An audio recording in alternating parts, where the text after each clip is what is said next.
Hello friends, आप सभी का हमारे इस यूट्यूब चैनल में स्वागत है। फ्रेंड्स, एब्स्ट्रैक्ट अलजेब्रा का ये लेक्चर नंबर 7 है। इससे पहले हम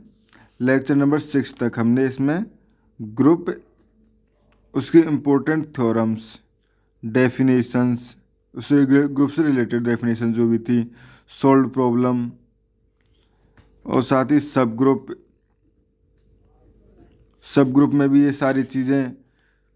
और साथ ही नॉर्मल ग्रुप, सेंट्रलाइजर, नॉर्मलाइजर क्या क्या होते हैं, सब इम्पोर्टेंट डेफिनेशंस जो हैं वो हम पढ़ चुके हैं लेक्चर नंबर 6 तक। लेक्चर नंबर 7 में हम साइक्लिक ग्रुप स्टार्ट कर रहे हैं। साइक्लिक ग्रुप क्या होता है? A group G is called cyclic group if there exist an element A belongs to G such that every element of G can be expressed as a power of A. दूसरी तरह से define करें, if G is a group then there exist an element A in G such that G बराबर A to the power N, N belongs to Z. Friends, basically ये क्या कह रहा है, हमारे पास सपोज एक ग्रुप है जी, उसके एलिमेंट है हमारे पास A1 A2 dot dot dot AN। ये हमारे पास एलिमेंट है इसके, जो ये ग्रुप है ये इसके सारे एलिमेंट है। तो इसके लिए हम हमारे पास कम से कम एक एलिमेंट, इसमें से इन्हीं में से एक एलिमेंट ए बिलोंग्स टू जी इस तरह से होगा कि अगर इसमें सब बाइनरी ऑपरेशन स्टार है तो ए स्टार ए बराबर कुछ एलिमेंट इसका A1 होगा, सपोज ए स्टार ए बराबर A2 होगा। इस तरह से हम जब भी हम इनका सभी करते जाएं इस तरह से ऑपरेट करते जाएं तो इसके सारे एलिमेंट हो जाने चाहिए, आ जाने चाहिए। तो उस कंडीशन में हम कहते हैं कि अगर चूंकि हम एक ही एलिमेंट्स को बार बार ऑपरेट करा रहे हैं तो उस कंडीशन में दूसरा नया एलिमेंट आ रहा है और इससे ये सारे एलिमेंट ग्रुप जी के आ रहे हैं। तो उस कंडीशन में कहते हैं जो जी ग्रुप जो है वो साइक्लिक ग्रुप है, और जो ए है या ऐसा एलिमेंट जिससे बार बार ऑपरेट कराने पे एलिमेंट आ रहे हैं वो होता है हमारे पास जनरेटर ऑफ ग्रुप। तो इस तरह से हम जनरेटर जो होता है जिसको हम बार बार ऑपरेट कराते हैं और जिससे हम बार बार क्लोजर प्रॉपर्टी उसी एलिमेंट पे अप्लाई करके हम ग्रुप बना देते हैं। तो उस कंडीशन में हम कहते हैं जो ग्रुप है वो साइक्लिक ग्रुप है और जो एलिमेंट है वो जनरेटर है। फॉर एग्जांपल ये देखते हैं जेड एन बराबर क्या है, 0 1 2 डॉट डॉट n-1, और डिफाइन है हमारे पास addition modulo N is a cyclic group. Friends, ये हमारे पास साइक्लिक ग्रुप तो होता है। साइक्लिक ग्रुप कैसे होता है? सपोज कि हम 1 को ले लें, 1, तो 1 प्लस n1 बराबर हमारे पास क्या होगा 2, 1 प्लस n1 प्लस n+1 बराबर 3, डॉट डॉट चलते हुए इसी तरह 1 प्लस n मॉड्यूलो n है ये। अगर ये n-1 टाइम लें हम तो ये n-1 और n टाइम लें 1 मॉड्यूलो n, तो ये n हो जाएगा। अब बेसिकली ये हमारे पास n हो चुका है और मॉड्यूलो n सम डिफाइन किस तरह से होता है, a प्लस बी। अगर a plus modulo n b define कर रहा है, a plus B if a plus B is less than n and a plus B या r कहें r if a plus B greater than n, जहाँ पे r क्या है, r जो होता है वो रिमाइंडर होता है, वो जो कि a प्लस बी को n से डिवाइड करने पे जो भी रिमाइंडर बचता है वो हमारे पास r होता है। तो इस तरह से हमारे पास जब ये a प्लस बी जब n के इक्वल होगा तो उस कंडीशन में हमारे पास रिमाइंडर क्या बचेगा, 0। तो ये हमारे पास ऑटोमेटिकली ये n जो है वो 0 के इक्वल होगा, यानी आइडेंटिटी एलिमेंट के। तो इस तरह से हमारे पास जेड एन जो है वो एक साइक्लिक ग्रुप है। अब इसके बाद एक इंपॉर्टेंट थ्योरम है, वो थ्योरम हमारे पास order of a cyclic group is equal to its generator. यानी कोई एक साइक्लिक ग्रुप है तो उसका ऑर्डर जो होता है वो इसके जनरेटर के इक्वल होता है। जनरेटर क्या होता है? ऐसा एक एलिमेंट जो कि पूरे ग्रुप को जनरेट कर देता है। तो इसको हम प्रूव करते हैं, लेट जी बराबर ए, इस तरह से भी डिनोट करते हैं इसको, क्योंकि ये जो है एक जिसका जनरेटर है। Then G is cyclic group generated by A. G जो है वो साइक्लिक ग्रुप है जनरेटेड बाय ए। तो इस कंडीशन में हमारे पास केस फर्स्ट लें हम। केस फर्स्ट क्या है? If order of A is finite, order of A जो है वो फाइनाइट है, उस कंडीशन में then N is the least positive integer such that, यानी कि ऑर्डर ऑफ ए जो है वो फाइनाइट है और ऑर्डर ऑफ ए सपोज कि एन, तो उस कंडीशन में ए टू द पावर एन बराबर ई होगा। ये हमारे पास हो गया। एन जो है वो लीस्ट पॉजिटिव इंटीजर है जिसके लिए ए टू द पावर एन बराबर ई है। Consider the element A zero बराबर, हमने एलिमेंट को कंसीडर कर लिया, ए जीरो बराबर E A square dot dot A N minus one. These are all element of G and N in number, ये element जो है जी में है और इसके नंबर्स क्या हैं जी, यहाँ पे देखो zero, one element, two element, three element, dot dot N minus one तक ये एन एलिमेंट हो जाएंगे, तो ये एन नंबर्स हैं। अब हम पहले शो करेंगे कि ये जो एलिमेंट है ये सेम नहीं हो सकते, क्योंकि अगर ये सेम नहीं हो सकते, सपोज ये एलिमेंट सेम है इनमें से, तो उस कंडीशन में लेट अज्यूम कर लिया हमने ए आई इक्वल टू ए जे, जो कि आई और जे जो है वो लेस देन एन है और आई जो है ग्रेटर देन जे है। तो उस कंडीशन में हमारे पास ये हो जाएगा, क्योंकि ये हमारे पास ए आई बराबर ए जे हो, तो हमने ए I dot A minus I बराबर A J, sorry A minus J dot A minus J, A I भी एक एलिमेंट था तो ए उसका इन्वर्स भी एक एलिमेंट होगा उसी में, तो ये होगा ए आई, सॉरी ए जे एक एलिमेंट था, ए जे बिलोंग्स टू, हमारे पास जी कर रहा तो ग्रुप का एलिमेंट था, तो ग्रुप का एलिमेंट का तो उसका इन्वर्स भी एलिमेंट इसमें होगा, तो ए आई माइनस जे बराबर ये क्या हो जाएगा ई, तो ये हो जाएगा आई माइनस जे, चूँकि आई जो है वो एन से छोटा है, जे जो है एन से छोटा है और आई ग्रेटर देन जे है, तो उस कंडीशन में आई माइनस जे जो है वो एक नंबर होगा, suppose R less than N and positive, जो लेस देन एन होगा क्योंकि दोनों नंबर्स एन से छोटे हैं और आई जो है वो बड़ा है, तो इस कंडीशन में पॉजिटिव भी होगा और दोनों नंबर्स का माइनस कर रहे हैं कि बड़े में से छोटा माइनस कर रहे हैं और एन से छोटे माइनस कर रहे हैं, तो ये हमारे पास एन से छोटा होगा, तो ये आर जो नंबर है वो एन से छोटा और पॉजिटिव नंबर है। तो ये तो हो नहीं सकता, क्योंकि इस तरह अगर ये होता हमारे पास ए आर की पावर ई, पर हमने क्या लिया था, एन जो है फाइनाइट ऑर्डर का एलिमेंट है और एन जो था वो लीस्ट पॉजिटिव इंटीजर था, लीस्ट पॉजिटिव इंटीजर था, सॉरी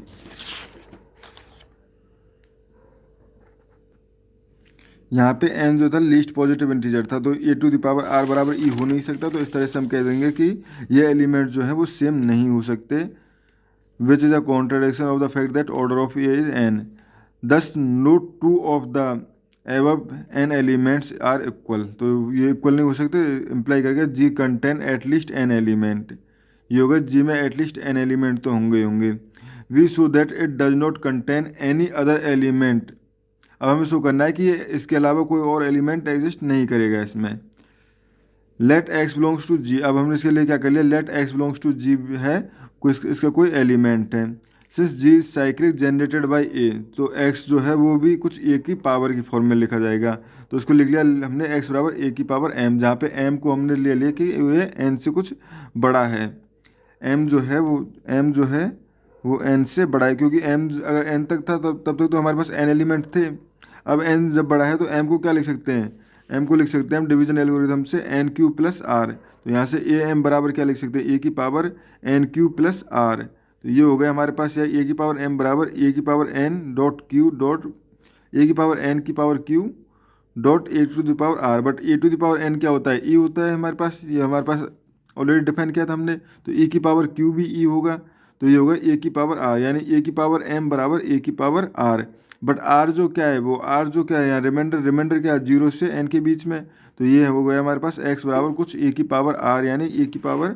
जो, और ये जीरो से एन के बीच का एक नंबर, यानी एक्स जो है वो हमने जीरो से एन के बीच में लिया था, उन्हीं में से एलिमेंट है, तो इस कंडीशन हम कह सकते हैं कि ये इन्हीं में से कोई एलिमेंट है, E A square dot A N minus one, तो यहाँ से हो गया जो जी में है वो ओनली एन एलिमेंट होंगे, तो ऑर्डर ऑफ जी बराबर एन एलिमेंट जो कि ऑर्डर ऑफ ए के इक्वल होंगे। अगर सेकंड केस देखते हैं, अगर order of A is infinite, अगर ऑर्डर ऑफ ए इनफाइनाइट हो उसके केस में, in this case no two power of A can be equal, इस केस में कोई भी दो पावर जो होंगी वो इक्वल हो ही नहीं सकती, कि सपोज कर लें कि हमारे पास ए की पावर एन और ए की पावर एम जो है वो सेम है, तो उस कंडीशन में हम यहाँ पे जैसे हमने ए की पावर आई और जे में किया था, तो ये हो जाएगा ए की पावर एन माइनस एम बराबर ई, बट यहाँ पे हमने क्या किया था, ये जो था वो जनरेटर था और ए की पावर n-1 बराबर ई आ गया, यानी कि ये इम्प्लाई कर गया कि ए की जो ऑर्डर ऑफ ए जो है वो फाइनाइट है, लेकिन ये हमारे पास क्या है, ऑर्डर ऑफ ए इनफाइनाइट लिया है। तो यहाँ से हम कह सकते हैं ये तो कॉन्ट्राडिक्शन आ गया है, इक्वल हो ही नहीं सकते। तो यहाँ से हम कह सकते हैं G contain infinite number of elements. ये हो गया हमारे पास। अब फ्रेंड्स नेक्स्ट प्रॉब्लम है हमारे पास, if A belongs to G be are finite order N, A belongs to G है, वो एक एलिमेंट है फाइनाइट ऑर्डर एन का, एंड ऑल्सो ए की पावर एम बराबर ई है, देन सो दैट एन जो है वो एम को डिवाइड कर रहा होगा, ये हमें शो करना है। लेट ऑर्डर ऑफ ए, इसको सॉल्यूशन करें, लेट ऑर्डर ऑफ ए बराबर एन है, then by definition of N is the least positive integer, तो इसकी डेफिनेशन से जो एन जो होगा वो लीस्ट पॉजिटिव इंटीजर होगा कि जिसके लिए ए की पावर एन बराबर ई है। सपोज ए की पावर एम बराबर भी ई है फॉर सम एम, तो डिवीजन एल्गोरिथम से एम को क्या लिख सकते हैं, एन क्यू प्लस आर। तो यहाँ से हमारे पास जहाँ पे आर की वैल्यू क्या होगी, जीरो से less than equal to zero होगी, और greater than equal to zero less than N होगी। तो ए की पावर एम को लिख सकते हैं ए की power N Q plus R. तो ये हो गया ए की पावर एम बराबर क्या है, ई बराबर ये हो गया ए की पावर एन की पावर क्यू डॉट ए की पावर एन। तो ये हो गया हमारे पास ई बराबर, ये ए की पावर एन बराबर ई था, तो ई बराबर ई डॉट ए की पावर आर, या हम कहें ए की पावर आर बराबर ई, ए की पावर आर बराबर ई। अब ए की पावर आर बराबर ई कब हो सकता है, जब आर बराबर अगर 1 2 3 कुछ होगा, तो हमारे पास यहाँ पे कॉन्ट्राडिक्शन हो जाएगा कि हमने जो लिया था कि लीस्ट पॉजिटिव इंटीजर है। तो हमारे पास ए कब हो सकता है, जब जीरो हो, आर बराबर जीरो तभी हो सकता है। जब ये आर बराबर जीरो होगा तो उस कंडीशन में हमारे पास ऑटोमेटिकली जब आर बराबर जीरो होगा, तो यहाँ से हमारे पास ये क्या हो गया, हमने एम बराबर एन क्यू, क्योंकि आर बराबर जीरो होगा एम बराबर एन क्यू, या हो गए, या ले सकते हैं एम अपॉन एन बराबर क्यू, जो कि हमें डिफाइन करना था कि एन जो है वो एम को डिवाइड कर रहा है, जो कि हमें शो करना था। ये यहाँ से शो हो गया हमारे पास। उसके बाद नेक्स्ट प्रॉब्लम है हमारे पास, if G is a finite abelian group, then show that order of AB is a divisor of LCM of order of A और order of B। यानी G जो है फाइनाइट ग्रुप है, देन उस condition में ऑर्डर ऑफ ए जी जो है वो डिवीजर होगा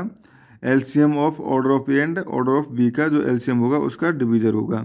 तो इसके लिए लेट ऑर्डर ऑफ ए बराबर हमने m ले लिया और ऑर्डर ऑफ बी बराबर n ले लिया, और LCM ऑफ m और n ले लिया हमने l। देन m जो है वो l को डिवाइड करेगा, n जो है वो l को डिवाइड करेगा। तो l को किस फॉर्म में लिख सकते हैं, m डॉट आर वन, क्योंकि LCM है तो l को m डॉट आर वन की फॉर्म में लिख सकते हैं। l बराबर l को क्या लिख सकते हैं, n dot R to.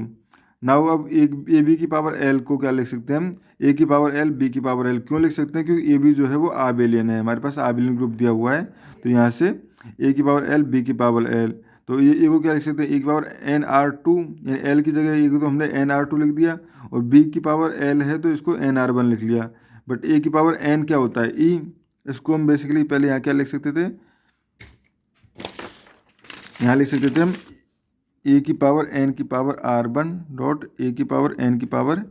r to. इस तरह से तो e की power r one dot a की पावर r टू जो कि e डॉट ई होगा हमारे पास, ये होगा e। तो यहाँ से हो गया हमारे पास ऑर्डर ऑफ ए बी जो है वो डिवाइड कर रहा है एल को, यानी के ऑर्डर ऑफ ए बी अगर के है तो के डिवाइड कर रहा है एल को, जो कि हमें शो करना था। उसके बाद नेक्स्ट क्वेश्चन है हमारे पास, फ्रेंड्स ये क्वेश्चन कई बार पूछा जाता है, हर एग्जाम में पूछा जाता है। इफ एन आ ग्रुप जी ए की पावर 5 बराबर ई, ए की पावर 5 जो है वो ई है, and A B A inverse बराबर B square for A B belongs to G, then so that order of B बराबर 31। तो इसको हम प्रूव करते हैं। वी हैव हमारे दिया हुआ है बी स्क्वायर बराबर ए बी ए इनवर्स। तो यहाँ से हम अगर हम बी की दोनों तरफ स्क्वायर कर दें तो ये तो हो जाएगा बी की power 4 A B A inverse dot A B A inverse, ये हो गया। तो इसको लिख सकते हैं हम A B A inverse dot A B inverse. तो ए इनवर्स ए बराबर क्या हो जाएगा ई, तो ये हो गया बी की पावर 4 बराबर A B square A inverse, और इसको हमने दे दिया क्वेश्चन नंबर 2, ये हो गया। अब हम दोबारा से ये कर रहे हैं बी की पावर 4 डॉट बी की पावर 4, तो ये हो गया A B square A inverse, और A B square A inverse. तो यहाँ से हो गया बी की पावर 8 बराबर ए बी की पावर 4 ए इनवर्स, ये हो गया हमारे पास। बट बी की पावर 4 क्या है हमारे पास, बी की पावर 4 जो है वो है A B square A inverse. तो बी की पावर 4 जो है ये है हमारे पास, बी की पावर 4 की वैल्यू पुट कर दी हमने। तो बी की पावर 8 तो इसके इक्वल ही यहाँ पे वैल्यू पुट की, तो ए बी सॉरी यहाँ पे वैल्यू पुट की A B square A inverse A inverse. तो ये हो गया ए की पावर 8 बराबर A square B square A की पावर -2। अब ये हो गया हमारे पास, बट हमारे पास बी स्क्वायर भी बराबर है, बी स्क्वायर बराबर क्या डिफाइन था, बी स्क्वायर बराबर ए बी ए इनवर्स। तो यहाँ से हमारे पास बी स्क्वायर की वैल्यू पुट की, तो ये A square A B A inverse A की पावर -2, ये हो गया बी की पावर 8 बराबर ए की पावर ए क्यू बी ए की पावर -3, ये हो गया। तो बी की पावर 8 और बी की पावर 8 बराबर ये भी था हमारे पास, बी की पावर 8 बराबर क्या था, ए स्क्वायर बी स्क्वायर ए की पावर -2, ये था। अब यहाँ पे हम बी की पावर 16 निकालें, तो बी की पावर 16 दोनों तरफ मल्टीप्लाई किए तो ये हो गया ए स्क्वायर बी स्क्वायर एक पावर -2 ए स्क्वायर बी स्क्वायर एक पावर -2, बट ए एक पावर -2 एक पावर 2, ये तो ई हो जाएगा। तो ये हो गया हमारे पास बी की पावर 16 बराबर ए स्क्वायर बी की पावर 4 एक पावर -2। तो फिर से हमने बी स्क्वायर की वैल्यू पुट कर दी, बी स्क्वायर सॉरी बी की पावर 4, बी की पावर 4 क्या है, A B square B inverse. तो यहाँ से हमने वैल्यू पुट की, तो A square B sorry A B square A inverse A -3, तो ये हो गया ए की पावर 3 बी स्क्वायर ए -3। अब ये हो गया हमारे पास। अब हम निकाल रहे हैं बी की पावर 32, बी की पावर 32, तो A Q B square A inverse dot A Q B square A inverse. तो मल्टीप्लाई किया तो हमारे पास ए -3 से ए 3 बराबर ई हो जाएगा। तो ये होगा एक बी की पावर 32 बराबर ए क्यू बी की पावर 4 ए इनवर्स सॉरी ए की पावर -3। अब बी की पावर 4 की हमारे पास वैल्यू है, बी की पावर 4 की वैल्यू क्या थी हमारे पास, A B square A inverse. तो ये हो गया हमारे पास बी की पावर 32 बराबर A cube A B square A inverse A की पावर -3, ये हो गया बी की पावर 32 बराबर ए की पावर 4 बी स्क्वायर ए की पावर -3। अब फ्रेंड्स हमारे पास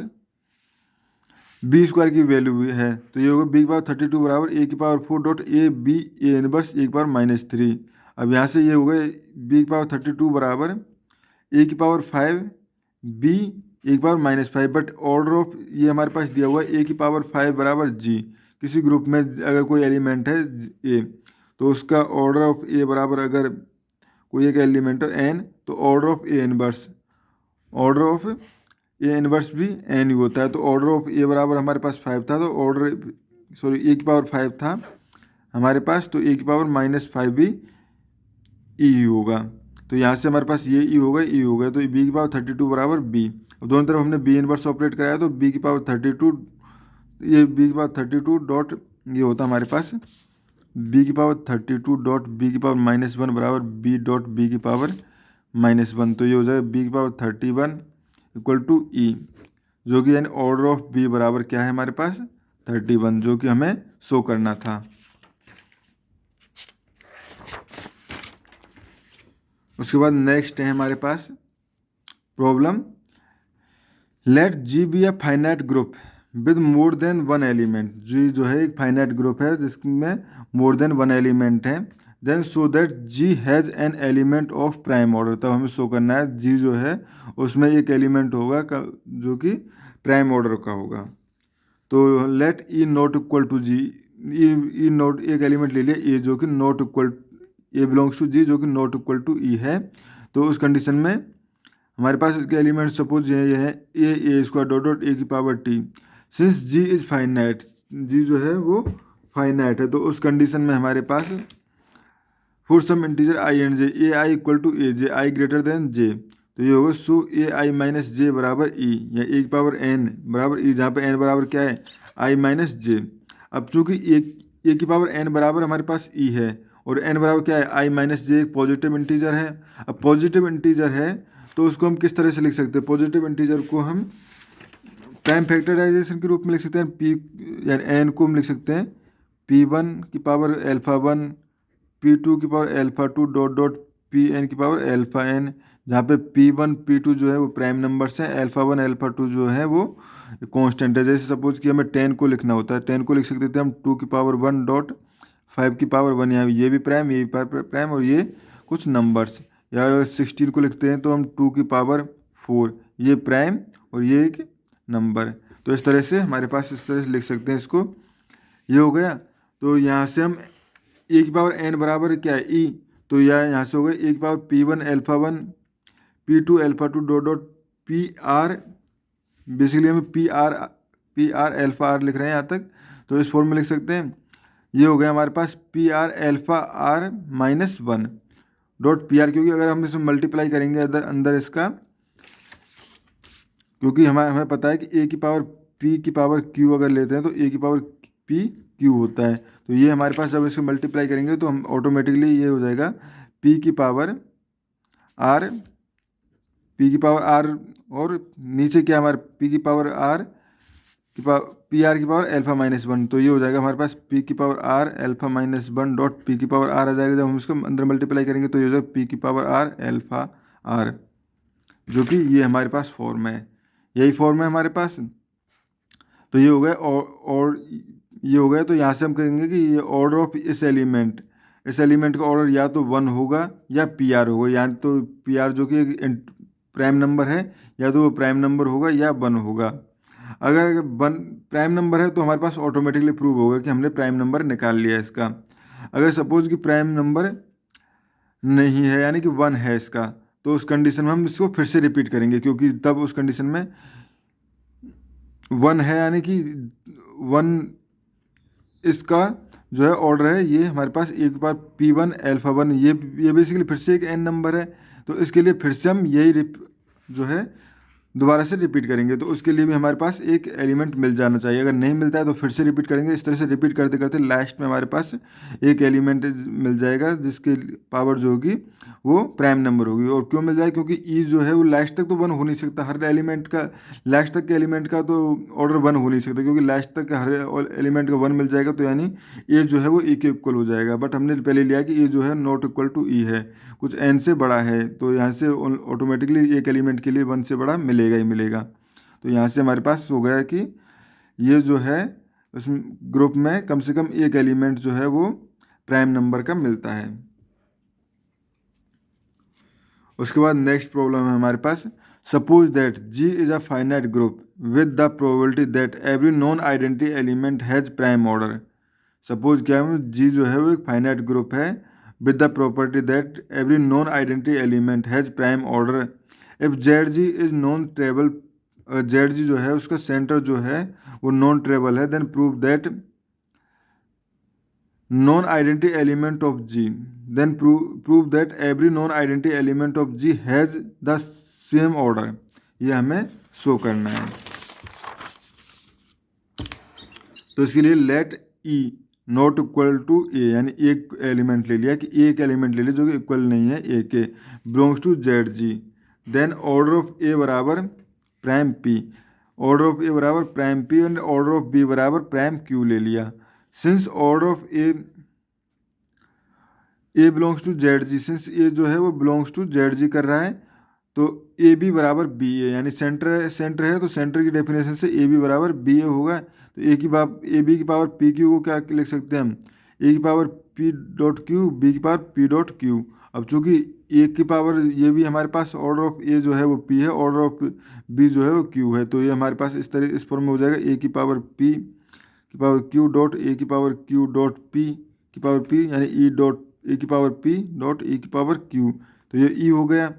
तो यहाँ से हमारे पास हो गया ऑर्डर ऑफ ए बी जो है वो कर रहा है डिवाइड पी क्यू को, ये हो गया हमारे पास। Implies order of A B बराबर या तो 1 होगा, और पी क्यू जो पी भी एक प्राइम नंबर है, क्यू भी एक प्राइम नंबर, तो इसको डिवाइड या तो पी कर रहा होगा या क्यू कर रहा होगा, तो यानी ऑर्डर ऑफ ए बी बराबर 1 होगा, या पी होगा या क्यू होगा। इफ ऑर्डर ऑफ ए बराबर 1 है, तो ऑर्डर ऑफ ए बराबर 1 है तो उस कंडीशन में ए जो होगा वो बी इनवर्स के भी इक्वल होगा। तो ऑर्डर ऑफ ए बराबर ऑर्डर ऑफ बी इनवर्स बराबर ऑर्डर ऑफ बी, यानी अगर ऑर्डर ऑफ ए ये friends order of A B है, ऑर्डर ऑफ ए बी बराबर अगर 1 है, ऑर्डर ऑफ ए बी बराबर 1 है, तो उस कंडीशन में ए बी बराबर ए, यानी ए बराबर बी इनवर्स, ये होगा हमारे पास। तो उस कंडीशन पी बराबर क्यू ऑटोमेटिकली प्रूव हो गया, क्योंकि ऑर्डर ऑफ पी ए बराबर पी था, ऑर्डर ऑफ बी बराबर क्यू था, बी इनवर्स का ऑर्डर ऑफ हमारे पास क्यू आ गया। तो ऑर्डर ऑफ बी इनवर्स बराबर ऑर्डर ऑफ बी होता है, तो वहाँ से हम ऑर्डर ऑफ बी बराबर दोनों के ऑर्डर सेम है, तो ये पी बराबर क्यू हो गया। If order of A B बराबर पी, अगर ऑर्डर ऑफ ए बी बराबर पी है देन ए बी की पावर पी बराबर ई, तो इसको हम क्या लिख सकते हैं, ए की पावर पी डॉट बी की पावर पी, क्योंकि यहाँ डेफिनेशन जेड जी के एलिमेंट है, तो ये हो गया हमारे पास ए की पावर, इसको लिख सकते थे ए की पावर पी डॉट बी की पावर पी, बट ए की पावर पी बराबर क्या है हमारे पास ई, ए की पावर पी बराबर क्या है, क्योंकि ऑर्डर ऑफ पी बराबर पी है, तो ए की पावर पी बराबर ई हो जाता, तो ये हो गया बी की पावर पी बराबर ई, यानी पी का भी जो ऑर्डर है वो बी का जो ऑर्डर है वो भी क्यू है, तो यह लिख सकते हैं क्यू बराबर order of B divide by P, या हो गया हमारे पास क्यू बराबर पी। अब ये हो गया सिमिलरली अगर ऑर्डर ऑफ ए बी बराबर क्यू लेके चलेंगे तो वहाँ से आ जाएगा हमारे पास order of B divided by order of Q, तो यहाँ से हो जाएगा क्यू, ये हो गया ऑर्डर ऑफ, बेसिकली हमारे पास क्या है order of A divided by P and order of A divided by Q, order of A B ये हो गया हमारे पास, तो यहाँ से हम कह सकते हैं कि ये कब होगा, क्योंकि ऑर्डर ऑफ ए बी बराबर क्या है P dot Q divided by P and P dot Q divided by Q, ये कब पॉसिबल है, जब हमारे पास ये दोनों पी और क्यू जो है वो सेम हो, तो उस कंडीशन में ये हो गया हमारे पास देन P बराबर Q, therefore every non identity element of G has the same order, तो यहाँ से कह सकते हैं कि हर non identity element of G जो होता है वो सेम ऑर्डर का होता है। फ्रेंड्स, इस वीडियो में इतना ही, नेक्स्ट वीडियो में हम साइक्लिक ग्रुप के कुछ इंपॉर्टेंट डेफिनेशंस और थ्योरम्स लेंगे। Thank you friends.